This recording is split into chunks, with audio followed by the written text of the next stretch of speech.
since this is not a Farbrengen, it's like a class, therefore it would be appropriate to discuss the Inyan Chay Elul in somewhat a deeper and more explanatory manner, rather than an emotional manner. I think it would be beneficial for us to reflect and to understand what in fact Chay Elul brought to the world and for us.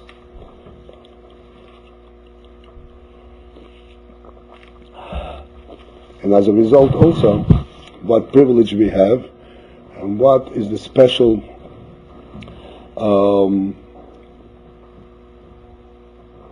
approach that is being taught in Hasidus, to take advantage of it and to recognize its tremendous values and tremendous advantages. Starting from the most simple representation, we all know that one of the principal things that the Baal Shem Tov is known for is the fact that he was very respectful and he valued very deeply what we call Anoshim Pshutim, the simple Jew.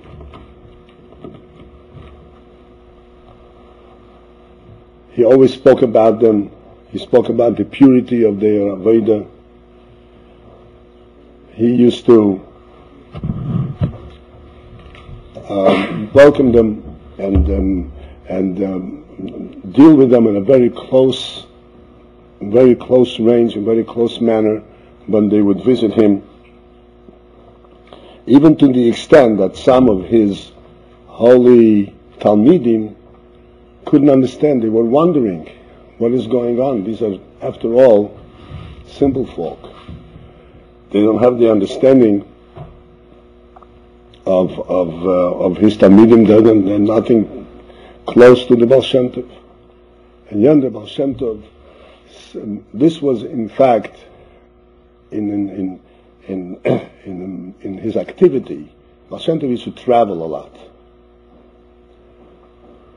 And his travels, this was a center of his activities in his travels, to encourage the simple folk. Baal Shem Tov would sometimes, even in his travels, when he came by a situation where one of the previous, or the original Magidim, people who would give Musar, who would reprimand the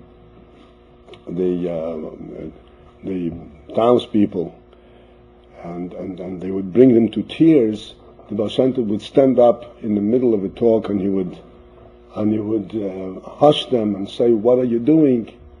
Look, these are fine people," and all that. He stood out in like a war almost, to protect and to encourage and to elevate the simple Jew. So this seems to be a very nice deed. What we call in today's lingo, this would be, standing up for the underdog. He had a soft heart. He was a Democrat. He had a soft heart for the underdog, and he tried to assuage their pain and tell them they're also okay. This is sort of like playing a game. And believe me, the Baal Shem Tov was the furthest thing from playing a game. Every word and every utterance and every move that the Baal Shem Tov did, he meant it 100%. Nothing was, so to speak, political or for the purpose of making somebody feel well, feel better, if it was not 100% true. And this is the point which I would like to examine what is the truth behind this? What does it all mean, really? After all, we all know that scholarship is a very important part of Yiddishkeit. And even in Chassidus, and our Chassidus, which is called Chassidus Chabad, we will come later on to talk about the Alter Rebbe. You know that Chay is the Amal Shem Tov of the Alter Rebbe. And the Alter Rebbe established Chassidus Chabad. Chabad means Chochmah Bina V'das, which essentially means Chassidus through scholarship. So the scholarship is really maintained, even Chassidus, as being a central means. What is behind this stance of the Baal Shem Tov?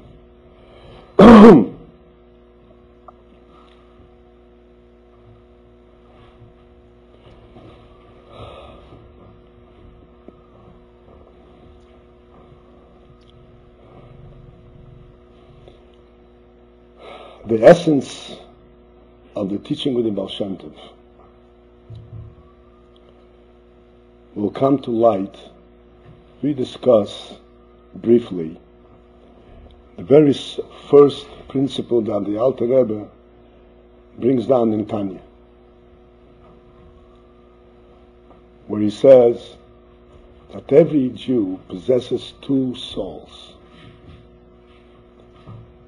He possesses a soul that's called Nefesh Abahamis, a soul that has an animal-like a level of understanding or pursuit or interest, and then it has a Nefesh Elokis, a godly soul.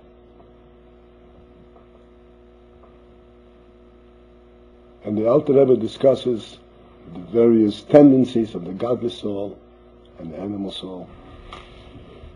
The essence of the godly soul and the animal soul is not discussed in the Tanya. Very briefly, this is discussed in Chassidus throughout the generations. What in fact is behind this? What does it mean, a godly soul?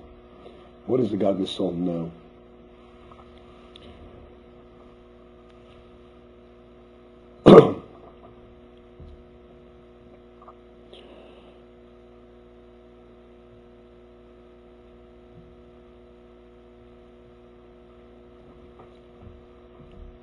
I'll try to explain it a little bit by, so to speak, coming from the side, so that this inyan comes vividly up. Starting from something which we mention very often, all the time. But what the Rambam says, right in the beginning, that the principle of all wisdom is to know that there is a first being that creates everything. Now, what this really means is not merely that this is the most important thing for us to know.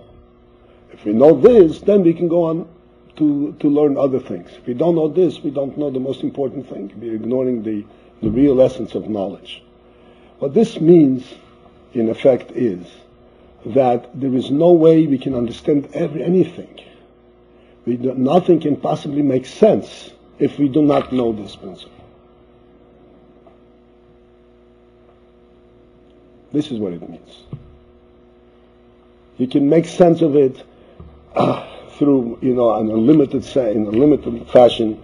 It works under this circumstance, but in order that it should appeal and it should be accepted by Chochmah, that the wisdom, the human wisdom should be able to relate to it, it has to have the underpinning of this principle. Once you know this principle, then the whole world comes to life. Then there is a real world.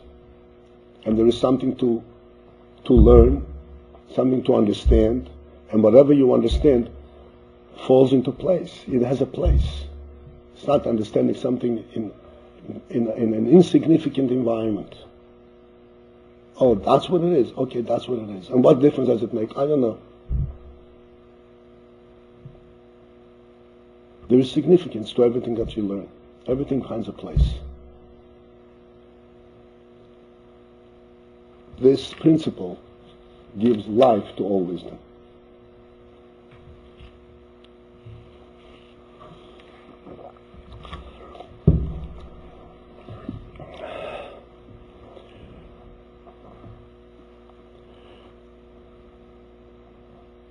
Now, in understanding this principle, there are two ways that this principle can be understood. Two distinct levels. The nefesh habahamis, the animal soul, the human animal soul. The animal is not capable of understanding, but the human being has brain power, has logic. Even the animal soul has logic, can understand things. So this basic principle that there is a first being, a first creator, can be understood the way the animal soul understands it and the way the godly soul understands it. Very, very, very different ways in understanding this principle.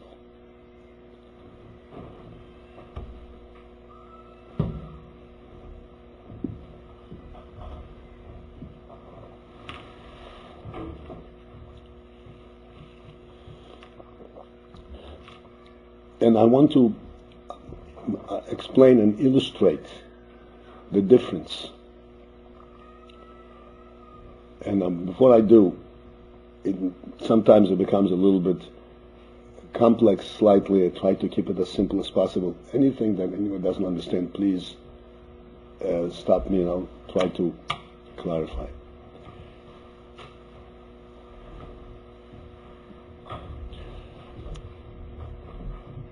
I said I wanted to illustrate the principle, the different principle, the principle of the difference between the Elul and Abba Paltiel is first on a very low level so that we can get the idea. And then we'll be able to translate this on a higher level.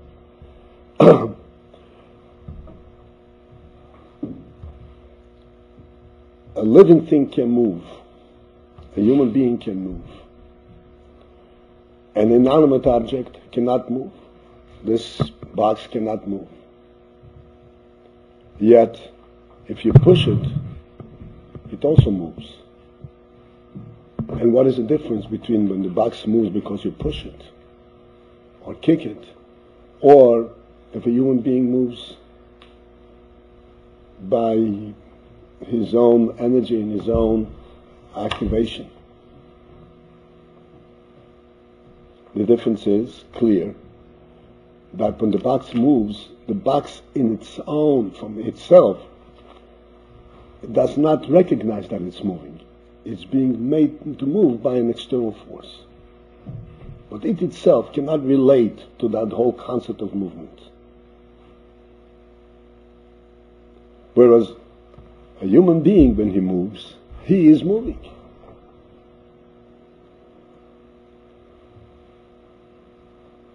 In exact opposite concept than when the box moves. To the extent, I'll briefly mention this, is a little bit difficult, but I'll mention it so to show you the contrast. To the extent that the Gemara says that when you carry a human being, a living being, even though in order to move, a person has to support himself with his legs, has to move. But in fact, the legs are only instruments of the movement. The real movement is the chayus, is the life force that's in him. That's what carries him. To the extent that the Gemara says that when another person carries another human being, and he's not even walking with his own legs, it's still, in reality, it is the person who is being carried that carries himself, even though he is actually being carried. But because the expression in the Gemara is Hachai Noise Yasatzmei, the living carries himself. So there's much to talk on this Indian, but it vividly brings to light the principle that a living entity, a human being, what he does is his own doing. He actually relates to it fully. Whereas the box, an inanimate object, does not relate to what it's doing. It's a reaction to the circumstance, to what happens.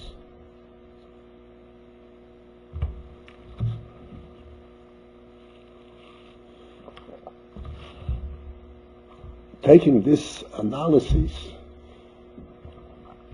we will apply it now to the Nefesh HaBahamis and Nefesh HaElokis. The Nefesh HaBahamis also, as we said, has brain power and has logic, power of logic. And logically, one can argue that if there is a world, there has to be a creator. The world didn't make itself. There are all kinds of logical principles that are presented to prove this point.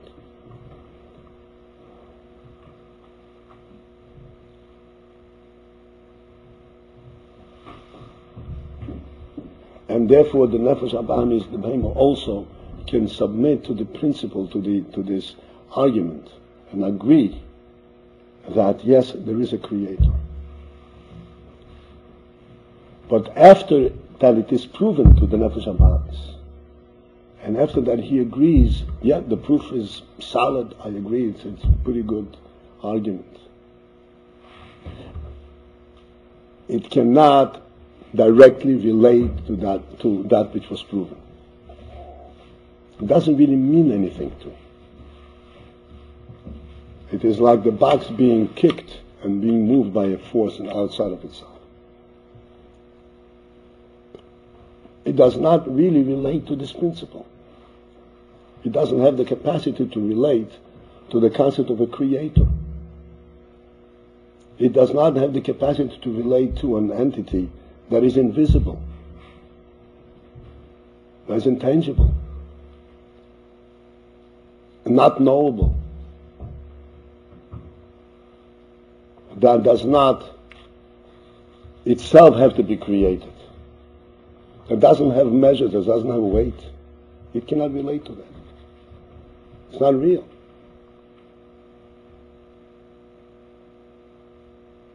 If you tell them the Nefesh HaBahamis there is a God, his first question would be, how much does he weigh? He has no weight, so how can there be an entity that has no weight?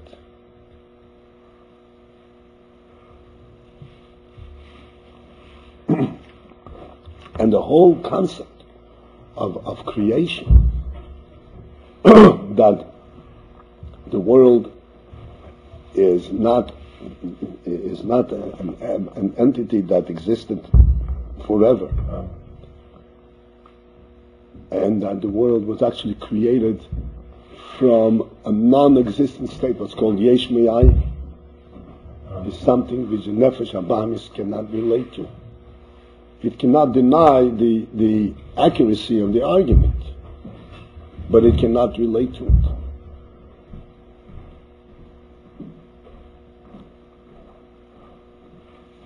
It's not a personal knowledge. In contrast, the Nefesh HaElokis, the godly soul, has the exact opposite sense. To the Nefesh HaElokis, to the godly soul, something that is finite, something that has measure, something that is here simply because it was made, is not real.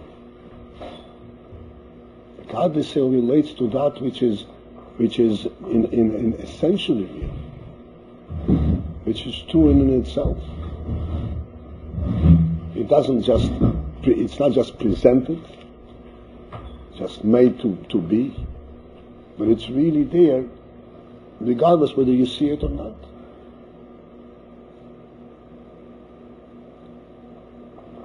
This is the meaning of a Nefesh Elokis.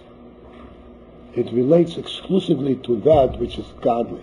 Godly means, in simple terms, it is a truth, it is a presence that is not measured by how much it weighs. It's not measured by its external presence. And it's not measurable. It is a present, it's an existence that is beyond existence. It's called ayin.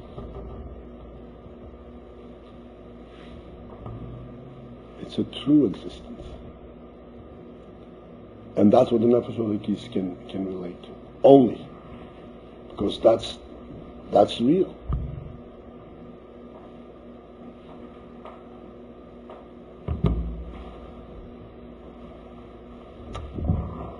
So now,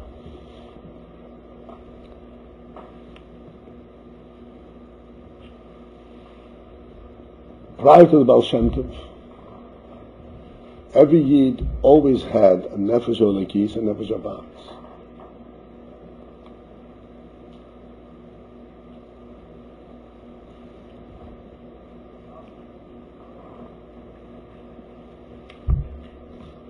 So in what way did this identification of the Neshama change when the Baal Shem Tov came Baal Shem Tov revealed?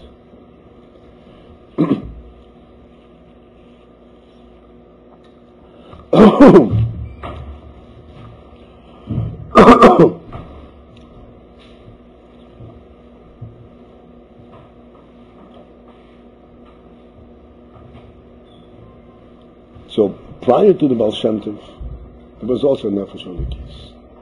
And definitely the godly soul knew godliness directly, had a personal relationship to godliness. But what was happening was that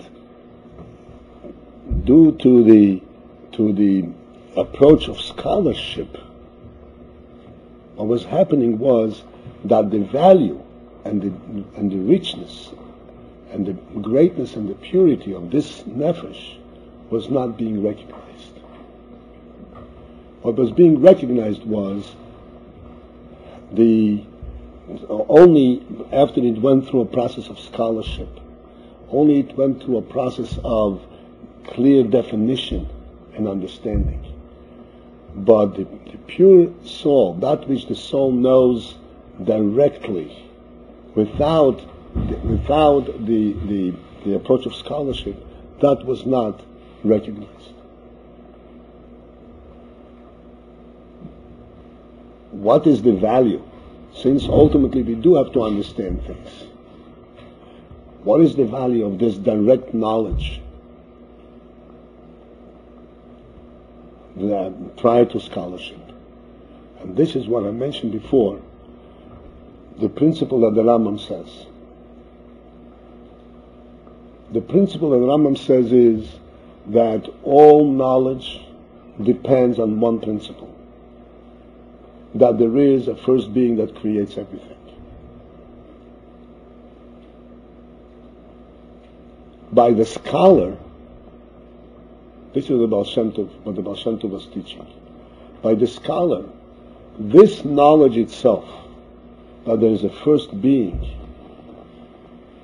who creates everything, this knowledge itself, instead of coming directly from his soul, directly from his godly soul, which knows it directly because that's its essence, that's its nature, that's what it relates to. It's the only thing that it recognizes as real. That knowledge itself was through a process of scholarship.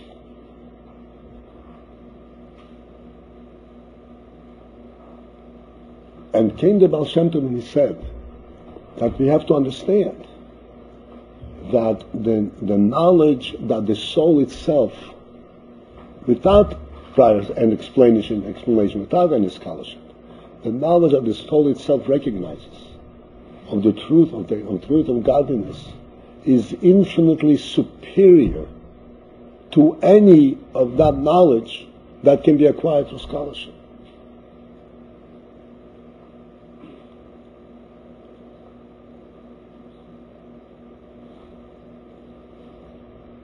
And why, in fact, is it superior? So there are two factors in this. Do I have everybody with me? You following me? There are two factors in this. Why is this superior?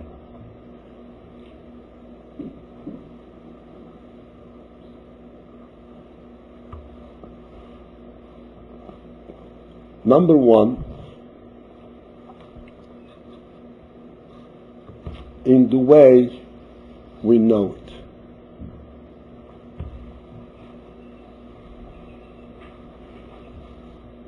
When one knows knows this principle as a result of scholarship, that means that in himself there is a moment. A moment means a place in his mind where this can be not known, and then he gets to know it. Whereas the knowledge that the simple person knows, that we know it's the soul, there is no place in the soul that's not known. This is always known. This is known from infancy.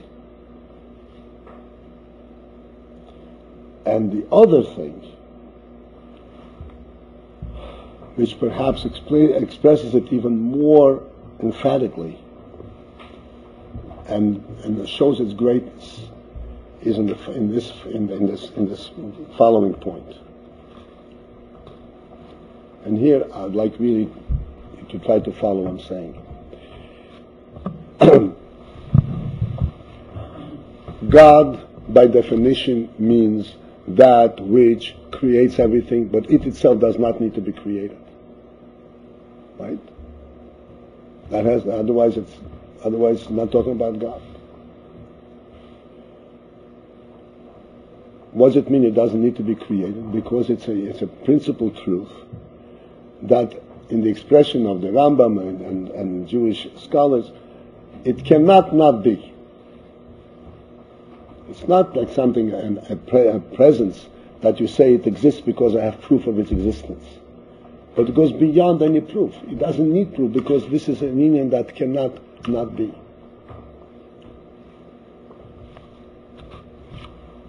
This entity or this truth, God, who creates the world,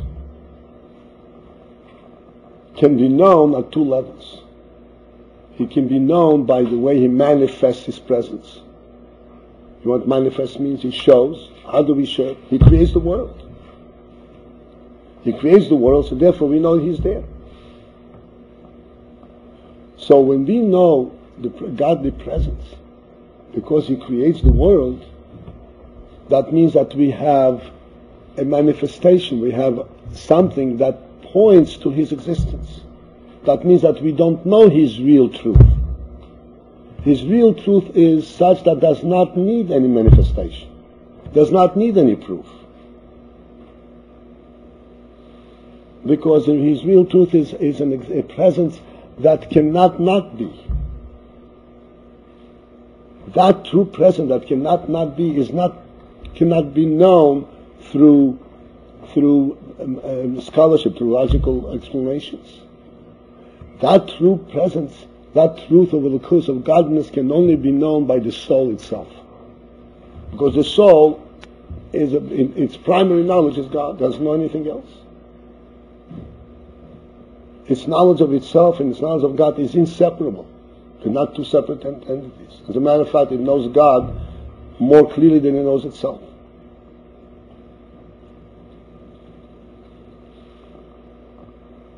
In the expression of the Baal Shem Tov, Alter Rebbe, this is called pshitus. Ish Poshut, the simple Jew, knows God in a much deeper level.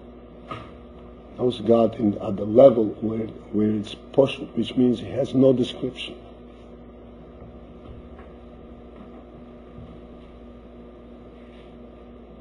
And this is what the Baal Shem Tov had revealed. The true value, the Baal Shem Tov revealed the extensive value of the simple Jew.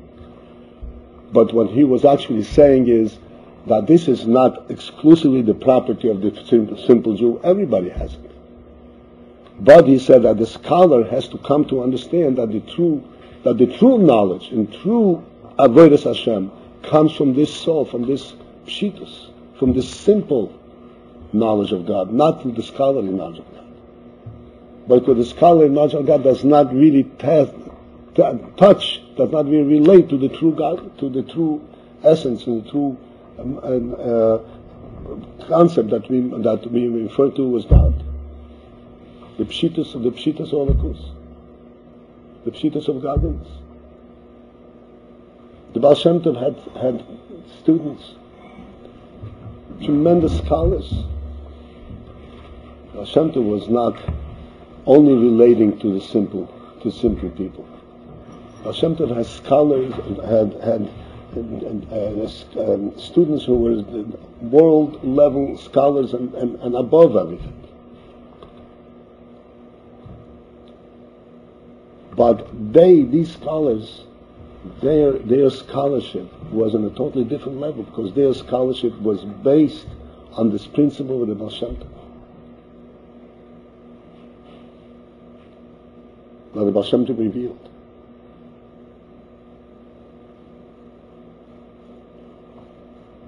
that all existence and all knowledge is based on this principle knowledge that one knows in his very soul, before he even starts as a simple Jew. And therefore, his whole knowledge of Torah, his whole knowledge of the world, has a completely different richness, completely different truth, completely different holiness, and a completely different spirit. Because this is a spirit that is endless. This is why Hasidim are known to be one of the things that people notice about Hasidim. Hasidim are spirited. They're very happy people. They're always ready for a dance, for a song. This is not external happiness. The reason they have this principle of happiness is because they are not limited by worldly circumstances. They recognize and relate to a truth that's beyond world.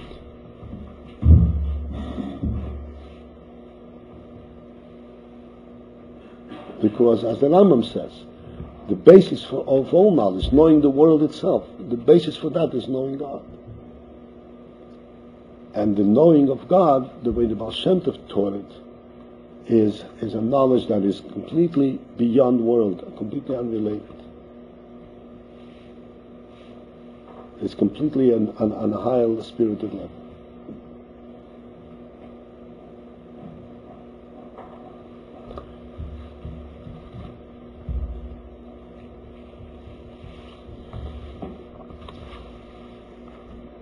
This is why the Baal Shem Tov is known as the one who, so to speak, awakened the Jewish people from a slumber, from a state of faint.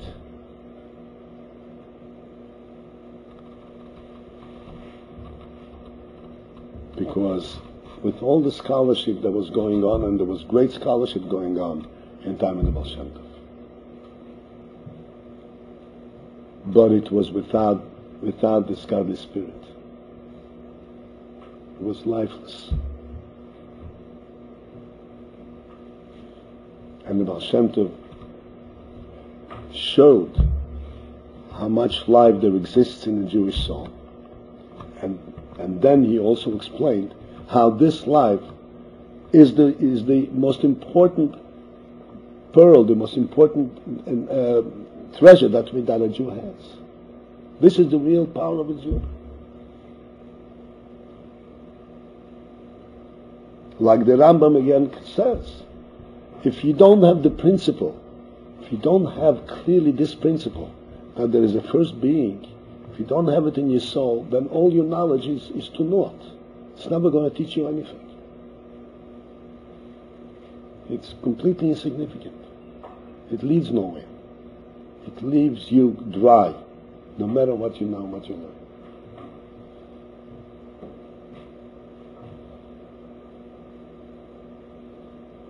It's like one creates a system of canalization, of piping, and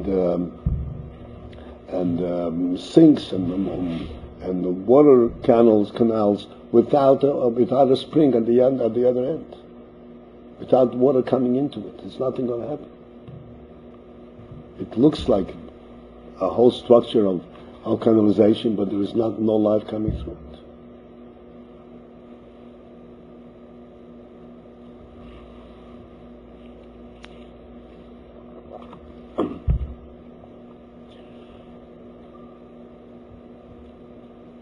So this is the great blessing that Hashem had given the world through the Baal Shem Tov.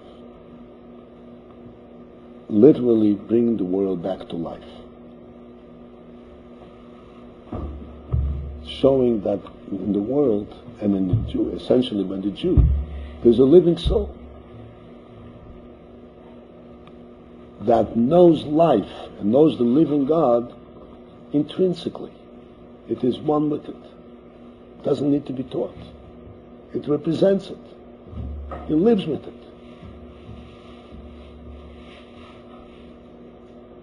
He doesn't know it by, like the Nefesh Abba is like the animal soul. He knows it in his own. That's what his knowledge is. That's what he is. It's an indestructible entity, just like God himself is indestructible, this soul is indestructible. This is how it was proven over the years and over the generations, how Jews were able to survive all circumstances.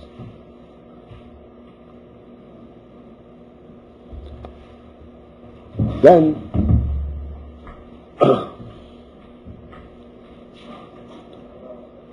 some 50 years later, about 50 years later, after the Baal Shem Tov's birth, the Alter Rebbe was born. Also on Chay.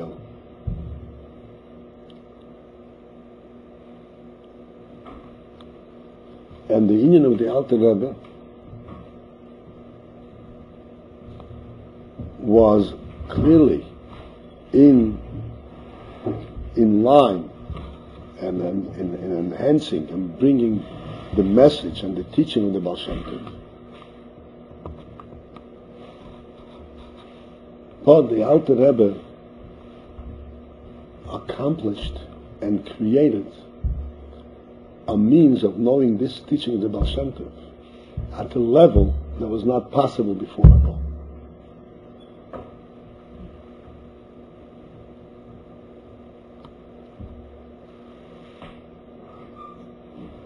And as we'll discuss briefly now, and this, the Alter Rebbe's contribution, the Alter Rebbe's part in it, really facilitated the carrying through of the Baal Shem's teaching, carrying it through all circumstances, carrying it through a so to speak, a world that has presented all kinds of different views, all kinds of different ideas, and never losing the focus, never losing the point. In effect, what the Alter Rebbe facilitated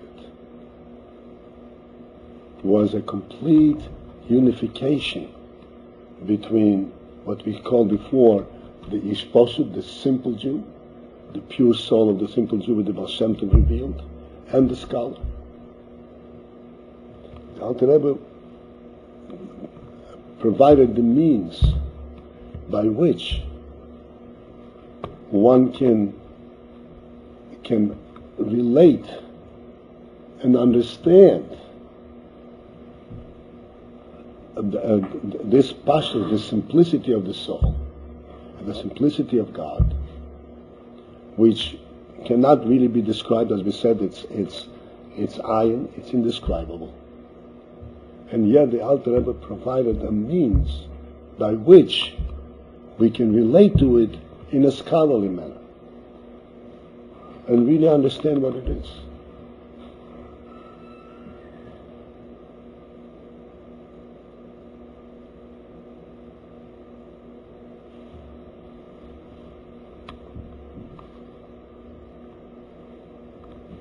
This is what's called, what the Alter Rebbe called, and what is now, the force in the world that actually one could say, without qualification, saved, Jewish life in the world, is Chassidus Chabad.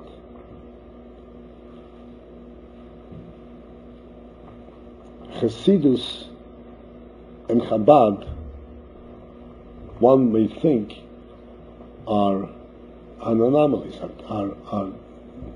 are two very different pathways. Because, as we said before, the Chassidus meant that you relate to the simplicity of the soul, and Chabad means that you relate to your wisdom, to your scholarly capabilities. How can one understand that which is inexplicable, that which cannot be explained?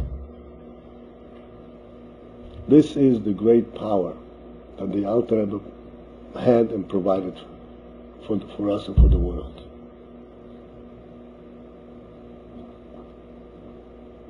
To bring this emunah, this pure emunah, the pure faith, the pure insight that a Jew has in his soul, to bring it down to the point where he can actually understand it. And he can actually relate to it and examine it and study it, and yet never lose focus, never lose its purity.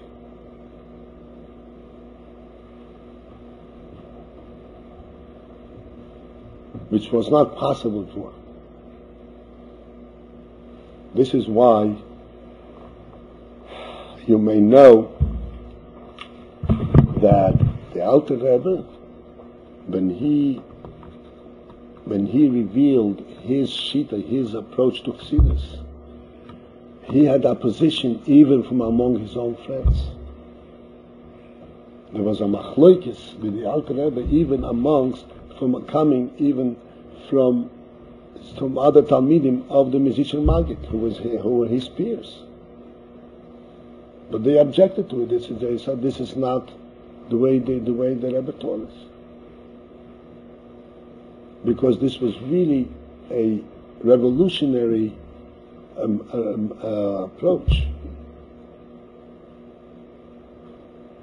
And we know stories of the Baal Shem Tov and Mizitcher Maggid, who assured the Alter Rebbe that he should go his way, that he will be able to establish his new way successfully.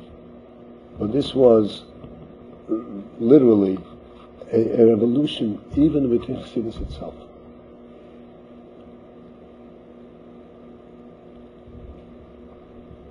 This is what facilitated the Alter Rebbe ultimately facilitated the bringing Chassidus down to us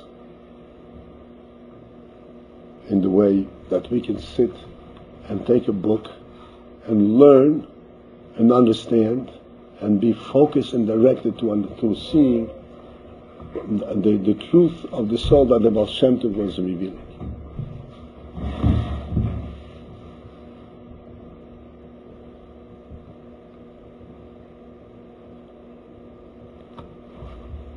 This is why this day of Chay Elul is called Chay Elul. It happens to be Yud Ches Elul, but also it means the word Chay. Chay means life, because the effect of the Baal Shem Tov and the Alter Rebbe is in fact to bring life, scholarship that existed before the Baal Shem Tov, tremendous scholarship, but life within this scholarship was lacking.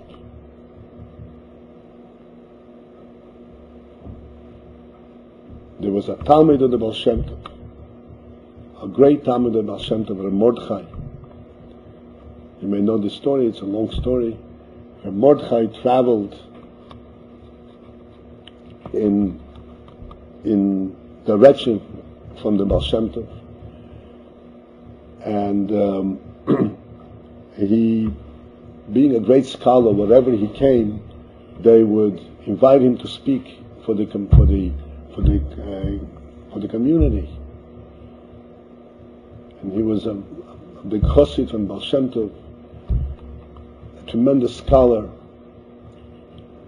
So he once, speaking from the pulpit, speaking to a large group of great scholars, of Eden who are very pious, very careful with everything in halacha, great scholarship and so forth.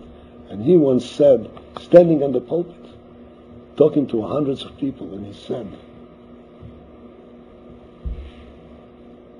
"You have planted hundreds of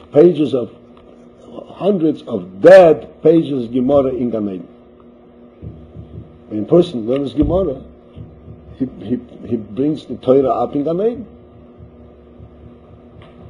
You planted hundreds and thousands of pages of Gemara in Gan Eden, but these pages are lifeless, dead, because it lacked the soul.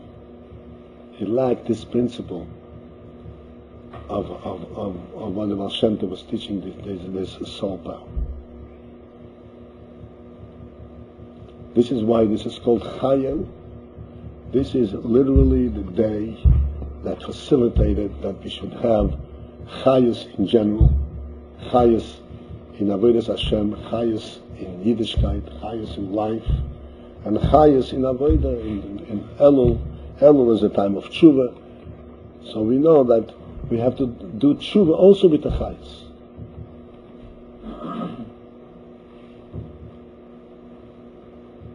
This is why this day is really of enormous significance. This is a day where one could say that the life of the world was granted its life by the gift that the Rebbe gave us, these two great luminaries, the Baal Shem Tov and the Alter Rebbe.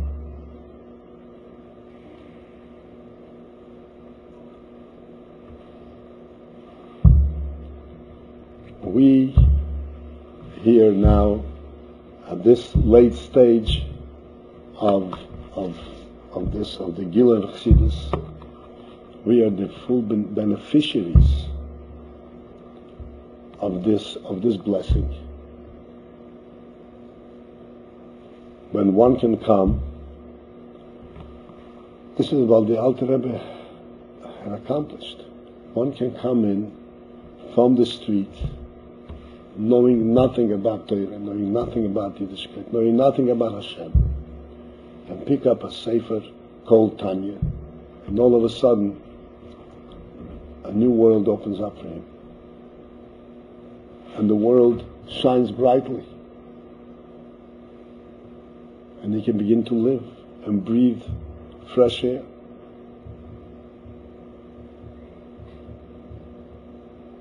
And with this, he can enliven the whole world. This is exactly what's happening today.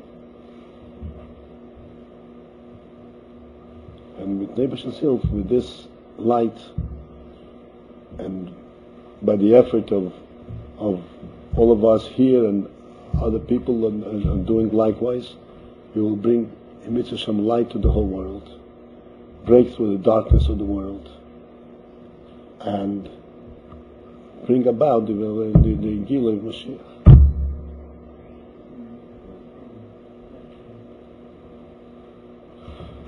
Same thing last week. You have to examine it. Handwriting's different. You practice with that? Montreal tonight.